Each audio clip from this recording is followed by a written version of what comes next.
नमस्कार, मैं हूं आपके साथ वर्षा और आप सुन रहे हैं नेशन 15 न्यूज। मेरठ में सड़कों पर गुंडाई करने वालों की खैर नहीं। डीआईजी मेरठ रेंज कलानिधि नैथनी ने दिए सख्त निर्देश। सड़क पर अपराध बर्दाश्त नहीं होंगे। ठेके समय से बंद हो। हुड़दंग करने वालों पर कठोर कार्यवाही होगी। प्रेस कॉन्फ्रेंस में ये बात कही गई है। उन्होंने कहा कि संवेदनशील है मेरठ। लूट, छेड़खानी और स्नैचिंग करने वालों पर कड़ी कार्यवाही होगी। संवेदनशील क्षेत्रों में चौकी इंचार्ज और बेहतर जिम्मेदारी से काम करेंगे। मेरठ में सुबह सवेरे कमिश्नर सेल्वा कुमारी के साथ डीआईजी रेंज कलानिधि नैथनी ने किया निरीक्षण। शहर की देखी व्यवस्थाएं। ऐसे ही खबरों से अपडेटेड रहने के लिए सुनते रहिए नेशन 15 न्यूज। मेरठ में आज सभी थाना प्रभारी और राजपत्रित अधिकारियों के साथ एक समीक्षा बैठक की गई और एक इंट्रोडक्टरी बैठक भी की गई है। सभी क्षेत्रों का उनका क्या विशेष प्रॉब्लम है, थानावार और सर्कुलवार, उसका संबंध में विस्तृत चर्चा की गई। कुल मिलाकर के ये संवेदनशील जनपद है और यहाँ खास तौर से कानून व्यवस्था के दृष्टिगत, खास तौर से उसमें भी जाति और सांप्रदायिक, इसके लिए बता दिया गया है कि उसके लिए विशेष सजगता बरतें। यदि कोई सूचना आती है तो तुरंत उसका आदान प्रदान हो। सिर्फ चौकी इंचार्ज अपने अकेले से उसको हैंडल ना करें और जो पर्यवेक्षणीय अधिकारी हैं वो भी उसको हैंडल करें। इसके अलावा जो रेज वाले केसेस होते हैं या सड़क का अपराध जिसको कहते हैं कि सड़क की गुंडाई जिसको कहते हैं, इस पर विशेष लगाम लगाने के लिए कि टीमें अलर्ट रहें, क्योंकि इसका गलत मैसेज जाता है। आज प्रातः में हमारे और मंडल जो अधिकारी हैं उनके द्वारा भी भ्रमण किया गया है और विभिन्न चीजें, लूट है, स्नैचिंग है, छेड़खानी, इस तरह की चीजें हैं, इस पर जीरो टॉलरेंस की नीति अपनाते हुए कठोर दंडात्मक कार्रवाई करने के लिए कहा गया है। साथ ही पुलिस के आधुनिकीकरण पर भी वार्ता हुई है और यहाँ पर टेक्नोलॉजी का अधिक से अधिक हम इस्तेमाल करें और नए अपराध जैसे कि साइबर अपराध है या इंटरनेट का दुरुपयोग सोशल मीडिया में भ्रम फैलाने के लिए, कानून व्यवस्था भंग करने के लिए, उस पर अंकुश लगाने के लिए आज की बैठक की गई है। और हमें उम्मीद है कि ये पूरी जनपद की टीम जो पहले से ही अच्छा काम कर रही है और अच्छा काम करते हुए इन सब ये जो सारे रिजल्ट्स हैं ये जल्दी हमको देगी।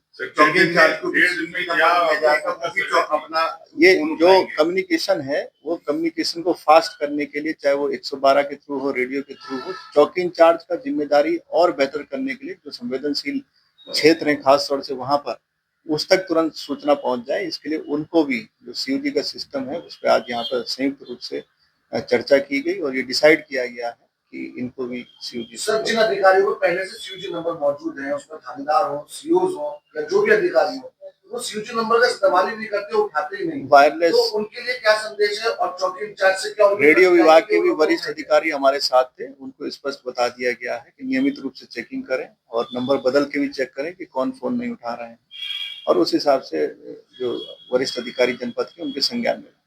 के लिए क्या मैसेज है?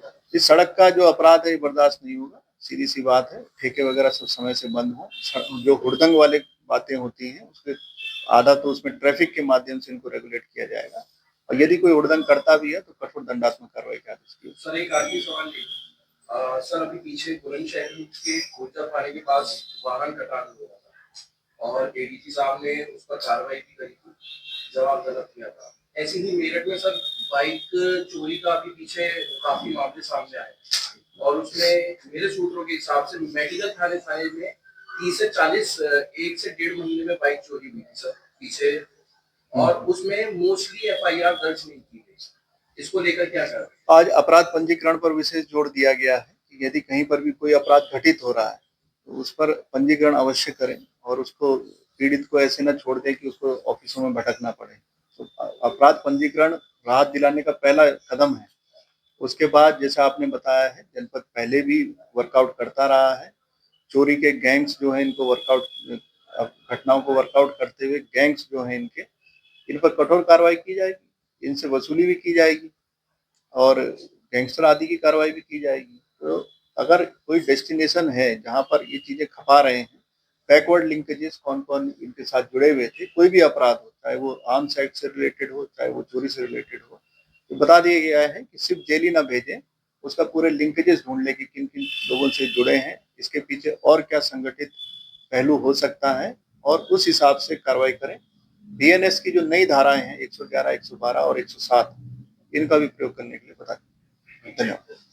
हम लोग कराएंगे और सभी डिस्ट्रिक्ट्स में कराएंगे। सिर्फ मैं जितनी बात कर रहा हूँ पूरी रेंज के हिसाब से कर रहा हूँ कि अगर किसी बैंक पर लोग आने लगे हैं कि हमारे साथ फ्रॉड हो गया है और एक से ज़्यादा आ रहे हैं पर डे, तो उनको भी पुलिस को बता देना चाहिए। वो ये वेट ना करें कि ये आदमी बताए, क्योंकि कहीं ना कहीं हो सकता है कि उनका एम्प्लॉय भी मिला हुआ हो कि उसी बैंक में फ्रॉड केसेस आ रहे हैं। ये जरूरी है। तो ये मैंने जैसे कहा अगर चौकी इंचार्ज के पास भी सीओजी है तो एसएसपी का भी लोड कम होता है, एडिशनल का भी लोड कम होता है, उसको डाल सकते हैं तो तुरंत रिलीव हो जाता है। कई बार पैसा ब्लॉक होकर गेटवे से वापस भी हो जाता है। तो पहली चीज़ तो ये है कि पुलिस को लोग सूचना दे दें किसी तरह, चाहे 1930 पे दें, चाहे cybercrime.gov.in पे दें, चाहे 112 पे ही दे दें, चाहे थाने को बता दें। लोकल थाना का नंबर तो रहे। और जैसे हम अभी करेंगे चौकी इंचार्ज का भी नंबर हम दे दें, अगर चौकी इंचार्ज को भी बता देगा कि ऐसा ऐसा कॉल आ रहा है तो वो बच जाएगा। फिर इसमें कई बार ट्रैपिंग के केस भी होते हैं, हनी ट्रैपिंग केसेस होते हैं। कई रिटायर्ड लोग होते हैं जिनके पास काफ़ी पैसा जमा होता है रिटायरमेंट के बाद का, उस कॉर्पस पर नजर रहती है, उनके पास ज़्यादा कॉल आते हैं।